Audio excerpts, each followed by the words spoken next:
Você já imaginou ser abandonado pela pessoa que mais ama no mundo? Eu nunca imaginei que meu próprio filho, me olharia nos olhos e diria: "Isso é tudo que você merece, mãe."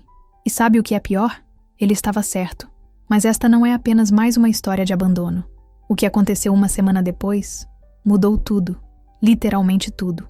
E o que descobri sobre mim mesma? Bem, isso vai te chocar tanto quanto me chocou. Fique até o final, porque o que você vai ouvir não é só sobre abandono. É sobre como uma mãe descobriu que, às vezes, para salvar quem amamos, precisamos primeiro aceitar que falhamos completamente com eles. E às vezes a punição mais cruel é exatamente o que precisamos para encontrar a redenção. Meu nome é Helena. Tenho 68 anos. E esta é a história de como perdi meu filho. E como quase perdi a mim mesma no processo. Mas também é a história de como um telefonema desesperado às 3 da manhã me mostrou que o amor verdadeiro, às vezes, precisa passar pelo inferno para se purificar. Deixe-me começar do começo, porque você precisa entender como chegamos até aqui. Durante 42 anos, eu acreditei que era uma boa mãe. Não, deixe-me reformular isso. Durante 42 anos, eu tinha certeza absoluta de que era uma mãe excepcional. Afinal, meu filho Rafael nunca passou necessidade. Sempre teve as melhores roupas, estudou nas melhores escolas, teve todas as oportunidades que o dinheiro podia comprar. Eu sacrifiquei tudo por ele.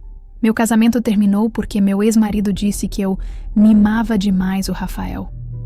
Minha carreira como advogada ficou em segundo plano porque eu precisava estar presente em cada evento escolar, em cada competição de futebol, em cada momento importante da vida dele. Quando o Rafael quis fazer faculdade de cinema em outro estado, eu vendi minha casa para pagar os estudos dele, mesmo sabendo que seria difícil me manter financeiramente. Vocês entendem? Eu era aquela mãe. A mãe que ligava para os professores quando as notas não eram boas o suficiente. A mãe que resolvia todos os problemas antes mesmo deles aparecerem. A mãe que nunca, jamais, disse não para meu filho. E eu tinha orgulho disso. Eu me via como uma mãe dedicada, presente, amorosa. Mas vocês sabem como é aquela frase: o caminho para o inferno está pavimentado de boas intenções. Bem, eu descobri na pele que existe algo ainda pior que boas intenções mal direcionadas. Existe o amor possessivo disfarçado de amor incondicional. Existe o controle disfarçado de cuidado. E existe a destruição sistemática da autonomia de uma pessoa disfarçada de proteção maternal. Rafael se formou em cinema. Conseguiu alguns trabalhos freelance, mas nada muito estável. E eu estava sempre lá, oferecendo ajuda financeira, sugerindo contatos, tentando facilitar a vida dele. Quando ele namorava alguém que eu não aprovava, eu sempre encontrava uma forma sutil de mostrar os defeitos da pessoa. Quando ele tomava decisões que eu considerava erradas, eu sempre tinha uma alternativa melhor para oferecer. Aos 30 anos, Rafael ainda morava comigo. Não porque precisasse financeiramente, ele tinha seus trabalhos, mas porque eu havia criado um ambiente tão confortável, tão sem responsabilidades reais, que sair de casa parecia mais um inconveniente do que uma necessidade. E eu adorava ter meu filho por perto. Adorava cozinhar para ele, lavar suas roupas, ouvir sobre seus projetos. Eu me sentia útil, necessária, importante. O que eu não percebia é que estava criando um homem-criança. Um adulto que nunca havia realmente enfrentado as consequências de suas escolhas, porque mamãe sempre estava lá para aparar as arestas. Um ser humano que nunca havia desenvolvido a resiliência necessária para a vida adulta, porque nunca havia precisado dela. Mas a ficha só caiu realmente quando Rafael conheceu Carla. Carla era diferente de todas as namoradas anteriores do Rafael. Ela era psicóloga, tinha 28 anos, morava sozinha, pagava suas próprias contas e tinha uma independência que eu secretamente invejava e conscientemente desprezava. Desde o primeiro jantar em nossa casa, eu soube que ela seria um problema. Não me entendam mal. Carla era educada, inteligente, bonita, mas ela fazia perguntas que me incomodavam profundamente.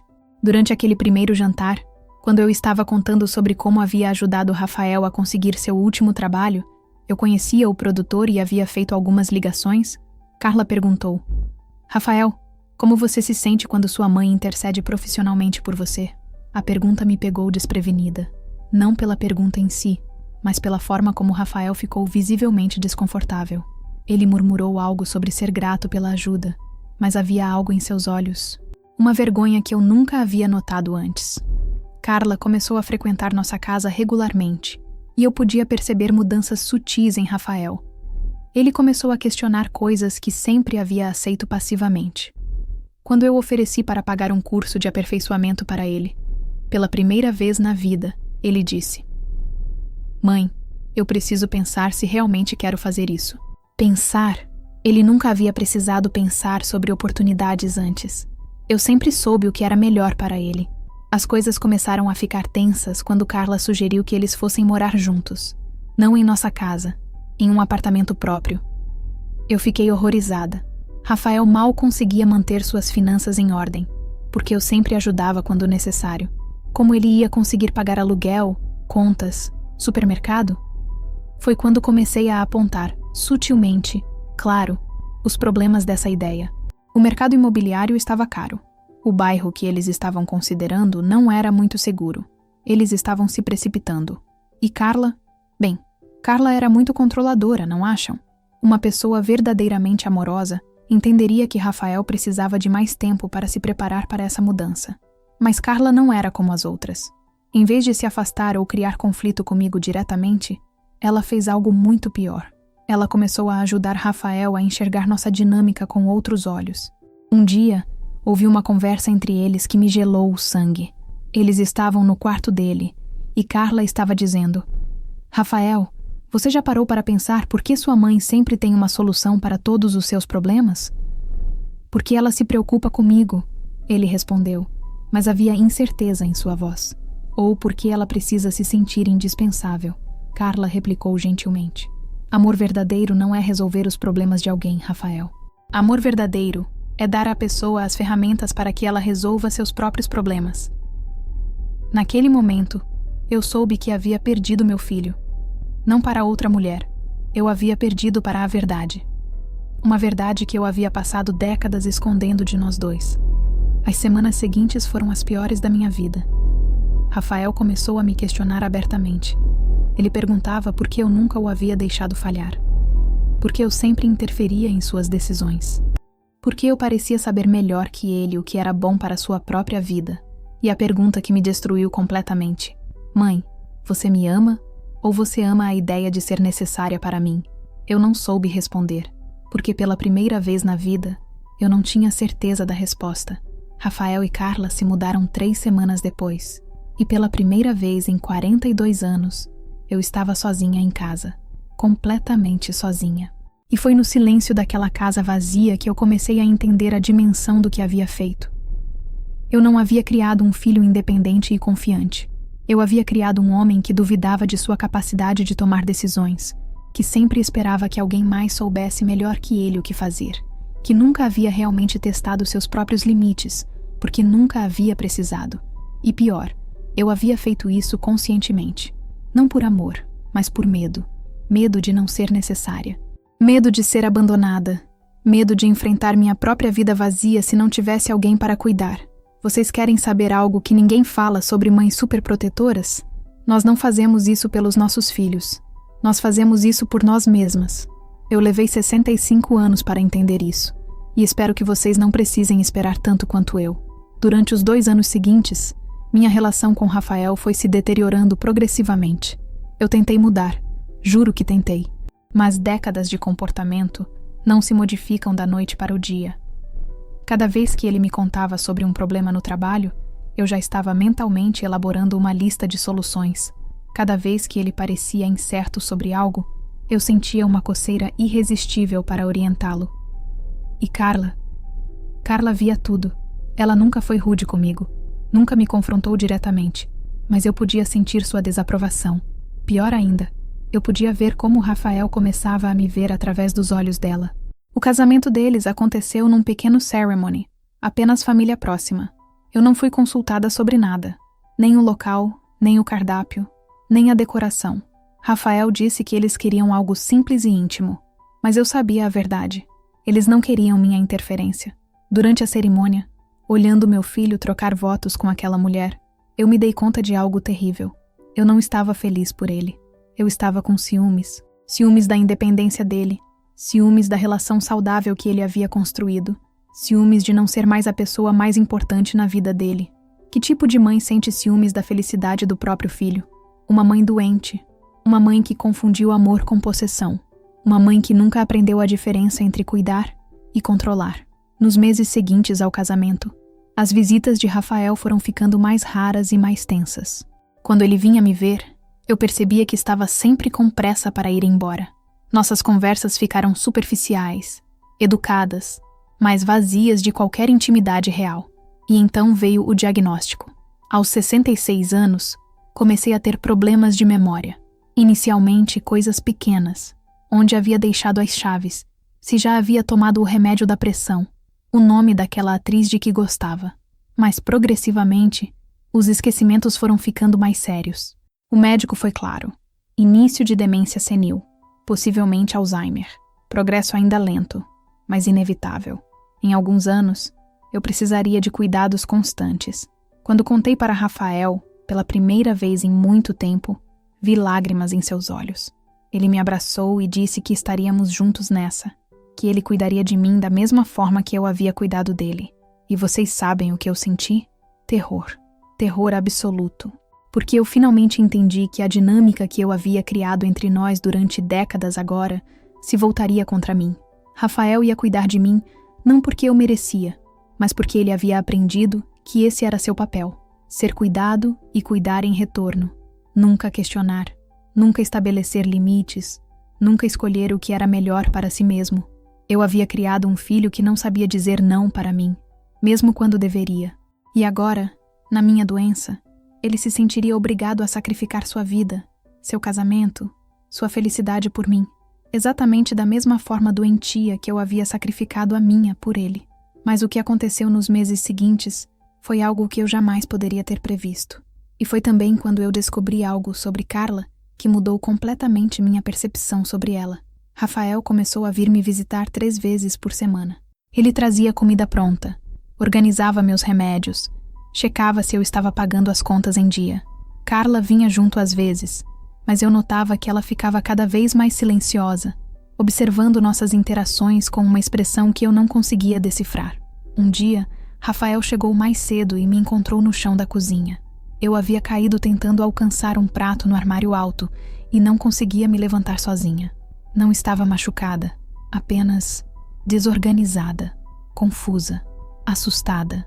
Ele me ajudou a sentar e pela primeira vez eu vi medo real em seus olhos. Medo de me perder, mas também medo de não conseguir cuidar de mim adequadamente. Mãe, ele disse, segurando minhas mãos, acho que precisamos conversar sobre você vir morar conosco. E foi nesse momento que Carla, que estava na porta da cozinha nos observando, fez algo que eu nunca esperaria dela. Ela se aproximou, sentou ao meu lado e disse, Helena, posso ter uma conversa honesta com você? Eu assenti, curiosa e um pouco apreensiva. Eu sei que você acha que eu sou a vilã da história. Eu sei que você acredita que eu roubei Rafael de você. Mas eu preciso que você entenda uma coisa. Eu amo seu filho. E é exatamente por isso que não posso deixar que ele cometa o mesmo erro que você cometeu com ele. Ela fez uma pausa, olhando diretamente nos meus olhos. Se Rafael trouxer você para morar conosco agora, ele não estará cuidando de você por amor. Ele estará se sacrificando por culpa. Culpa que vocês dois construíram juntos ao longo de décadas. E isso não é amor, Helena. Isso é repetição de um padrão tóxico. Eu fiquei chocada, não pela dureza das palavras, mas pela precisão delas. Carla continuou. Você precisa de cuidados profissionais, em um lugar adequado, com pessoas treinadas. Rafael precisa aprender a estabelecer limites saudáveis. E vocês dois precisam descobrir como se amar de forma madura, sem culpa, sem sacrifício doentio. Foi então que ela me contou algo que me deixou ainda mais chocada. Helena, eu também fui filha de uma mãe como você. Minha mãe me controlava, resolvia meus problemas, nunca me deixava falhar. E quando ela ficou doente, eu larguei tudo para cuidar dela. Destruí minha carreira. Terminei meu primeiro casamento. Perdi 5 anos da minha vida sendo enfermeira de alguém que nunca me ensinou a cuidar de mim mesma. Ela respirou fundo antes de continuar. E sabe o que aconteceu no final? Minha mãe morreu me odiando. porque eu não era boa o suficiente como cuidadora, porque eu não conseguia salvá-la da doença, porque depois de uma vida inteira de dependência emocional, ela descobriu que nem eu, nem ela, tínhamos ideia de como lidar com a realidade sem as fantasias de controle que havíamos construído. As lágrimas escorriam pelo meu rosto, mas Carla não havia terminado. Eu não vou deixar Rafael passar pelo que eu passei, e eu não vou deixar você morrer cheia de ressentimento como minha mãe morreu. Vocês dois merecem melhor que isso. Naquele momento, eu entendi que Carla não era minha inimiga. Ela era a única pessoa com coragem suficiente para nos salvar de nós mesmos. Mas Rafael não via as coisas da mesma forma. Quando Carla terminou de falar, ele explodiu. Como você pode ser tão fria? É minha mãe. Ela cuidou de mim a vida toda. Agora é minha vez de cuidar dela. Não, Carla respondeu calmamente. Ela não cuidou de você a vida toda, Rafael. Ela te controlou a vida toda. E agora você quer se deixar controlar pela culpa em vez de tomar a decisão certa para vocês dois. A discussão que se seguiu foi devastadora. Rafael acusou Carla de ser insensível e egoísta. Carla tentou explicar que amor verdadeiro às vezes significa fazer escolhas difíceis. Eu fiquei no meio, vendo meu filho destruir seu casamento por minha causa. Mais uma vez, alguém sacrificando sua felicidade por mim. Rafael saiu de casa naquela noite furioso com Carla, e ela saiu de casa furiosa com ele. Pela primeira vez desde que se conheceram, eles dormiram separados. Nos dias seguintes, Rafael dobrou sua atenção comigo. Ele começou a vir todos os dias, às vezes 2 vezes por dia. Trouxe catálogos de casas de repouso para pesquisarmos juntos, mas eu podia ver em seus olhos que ele já havia decidido. Eu moraria com eles. E ponto final. Carla parou de vir me visitar completamente. Uma semana depois, Rafael chegou em casa com papéis de divórcio. Carla havia se mudado para o apartamento de uma amiga e estava pedindo separação. A carta que ela deixou para mim dizia simplesmente: Helena, eu espero que vocês sejam felizes na dinâmica que escolheram repetir. Eu não posso fazer parte disso. Desejo que um dia vocês encontrem coragem para se amarem de verdade. Rafael estava destruído, mas determinado.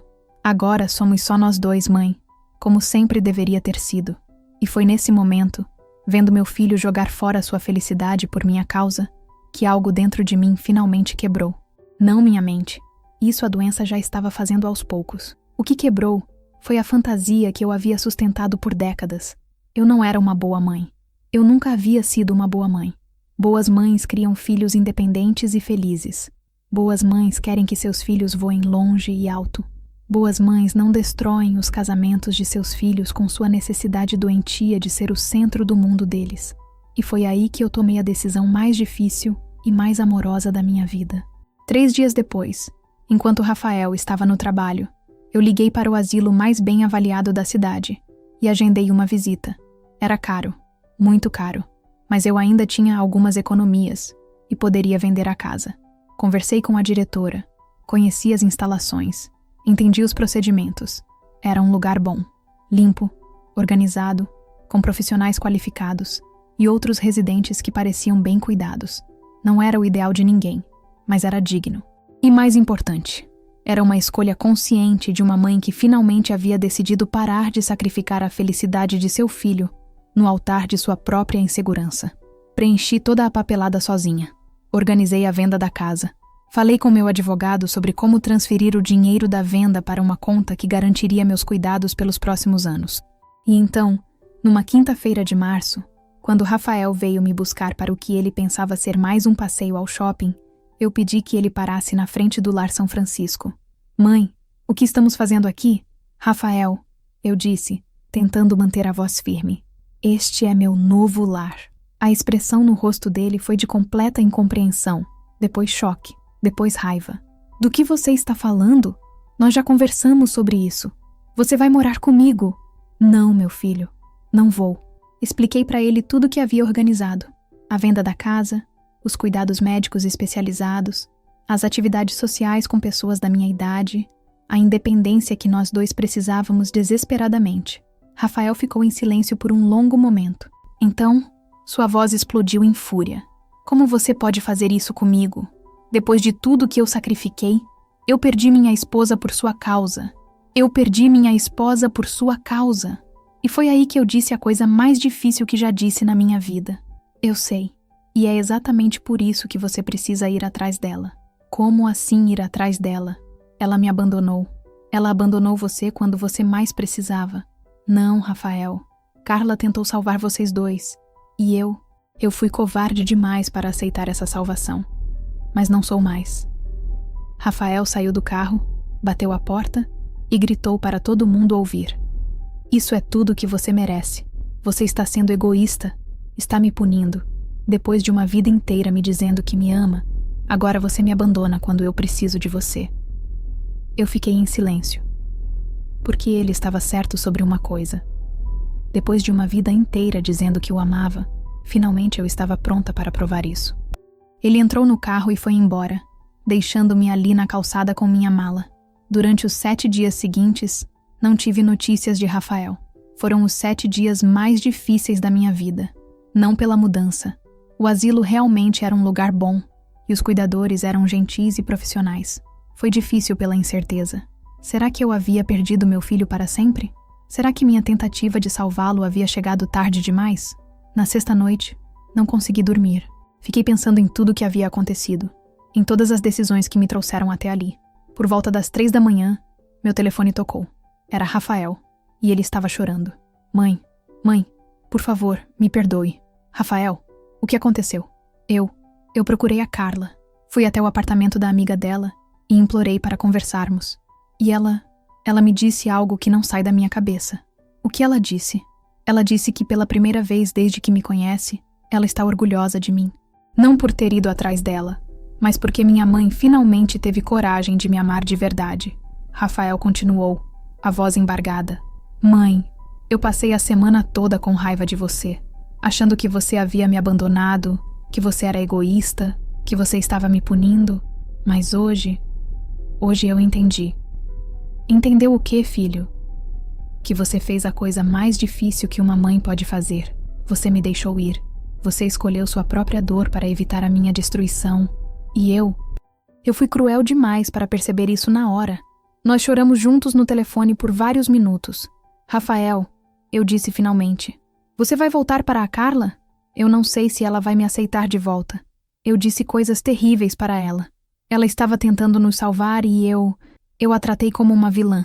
Então, você vai até ela e vai implorar perdão quantas vezes for necessário.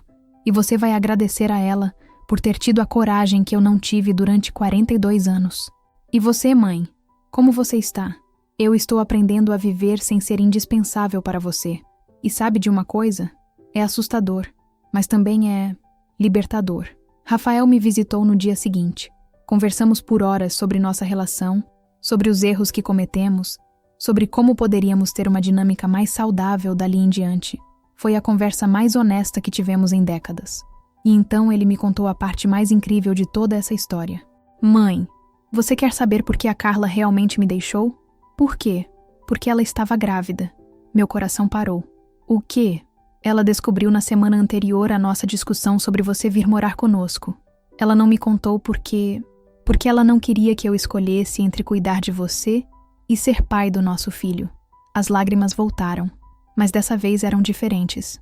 Ela abriu mão do casamento para que você não tivesse que escolher entre sua mãe e seu filho. Ela preferiu criar uma criança sozinha a me forçar a uma escolha impossível. Meu Deus. E sabe o que mais, mãe? Quando eu contei para ela que você havia se mudado para o asilo por livre e espontânea vontade, quando eu expliquei que você havia feito isso para me libertar, ela chorou tanto quanto eu. Rafael segurou minha mão. Carla disse que finalmente entendeu por que eu te amo tanto. Porque apesar de todos os erros, apesar de toda a dinâmica doentia que criamos, no final das contas, quando realmente importou, você escolheu meu bem-estar acima do seu próprio conforto. 2 semanas depois, Rafael e Carla remararam numa cerimônia pequena no jardim do asilo. Eu estava na primeira fileira, chorando de felicidade, vendo meu filho casar com a mulher que nos salvou de nós mesmos. Meu neto nasceu 6 meses depois. Eles o chamaram de Gabriel. E vocês sabem qual foi o primeiro presente que comprei para ele? Um livro sobre como criar filhos independentes e confiantes. Hoje, aos 68 anos, Morando no Lar São Francisco há 2 anos, eu recebo visitas do Rafael, da Carla e do Gabriel 3 vezes por semana. Mas agora são visitas de escolha, não de obrigação. Eles vêm porque querem estar comigo, não porque sentem que devem cuidar de mim. E eu finalmente entendi a diferença. Rafael se tornou um pai maravilhoso. Ele brinca com Gabriel, estabelece limites, deixa o menino falhar em coisas pequenas para que ele aprenda a se levantar sozinho. Ele é tudo que eu nunca consegui ser como mãe. E Carla? Carla se tornou minha amiga. De verdade. Nós conversamos sobre maternidade, sobre relacionamentos, sobre como quebrar padrões tóxicos. Ela me ajudou a entender que nunca é tarde demais para mudar, mesmo quando a mudança significa reconhecer que passamos décadas fazendo tudo errado. A demência ainda está progredindo. Há dias em que me confundo, dias em que esqueço coisas importantes. Mas há uma diferença entre esquecer fatos e esquecer lições. E as lições que aprendi nos últimos 2 anos estão gravadas na minha alma de uma forma que nenhuma doença pode apagar. Amor verdadeiro não é nunca deixar alguém cair. Amor verdadeiro é ensinar alguém a se levantar sozinho quando cair. Amor verdadeiro não é resolver todos os problemas de alguém. Amor verdadeiro é confiar que a pessoa é capaz de resolver seus próprios problemas. E às vezes, amor verdadeiro é ter coragem de dizer: eu errei. Eu preciso sair do caminho para que você possa crescer. Se você chegou até aqui nesta história, eu tenho um pedido para fazer. Olhe para os relacionamentos na sua vida, seja como pai, mãe, filho, filha, cônjuge, amigo, e se pergunte: eu estou amando ou estou controlando? Eu estou cuidando ou estou impedindo o crescimento? Eu estou sendo útil ou estou sendo indispensável? Porque existe uma diferença enorme entre essas coisas, e às vezes, a linha entre amor e possessão é tão tênue que passamos décadas do lado errado dela sem perceber. Meu nome é Helena, tenho 68 anos, e esta foi a história de como aprendi que às vezes perdemos tudo para descobrir o que realmente importa. E às vezes, deixar ir é a maior prova de amor que podemos dar. Rafael me liga todos os dias antes de dormir, apenas para dizer boa noite. Carla me manda fotos do Gabriel aprendendo coisas novas. E eu vou dormir todas as noites sabendo que meu filho é feliz, que meu neto está sendo criado com amor saudável e que eu finalmente aprendi a diferença entre amar alguém e precisar ser necessária para alguém. Se esta história tocou você de alguma forma, compartilhe com alguém que precisa ouvir isso. Porque nunca é tarde demais para aprendermos a amar de verdade. E às vezes, as lições mais importantes vêm das histórias mais dolorosas. Obrigada por me escutarem até o final. E lembrem-se, vocês não precisam esperar 68 anos para aprender o que eu aprendi. Vocês podem começar hoje. E você, já parou para refletir sobre seus relacionamentos? Sobre a diferença entre amar e controlar? Deixe nos comentários uma situação da sua vida onde você reconhece que pode estar confundindo cuidado com controle. Vamos criar uma comunidade de apoio para pessoas que querem aprender a amar de forma mais saudável. Se esta história te emocionou, se inscreva no canal e ative o sininho para não perder outros relatos reais como este. E se você conhece alguém que precisa ouvir esta mensagem, seja um pai superprotetor, uma mãe controladora ou um filho que não consegue estabelecer limites, compartilhe este vídeo.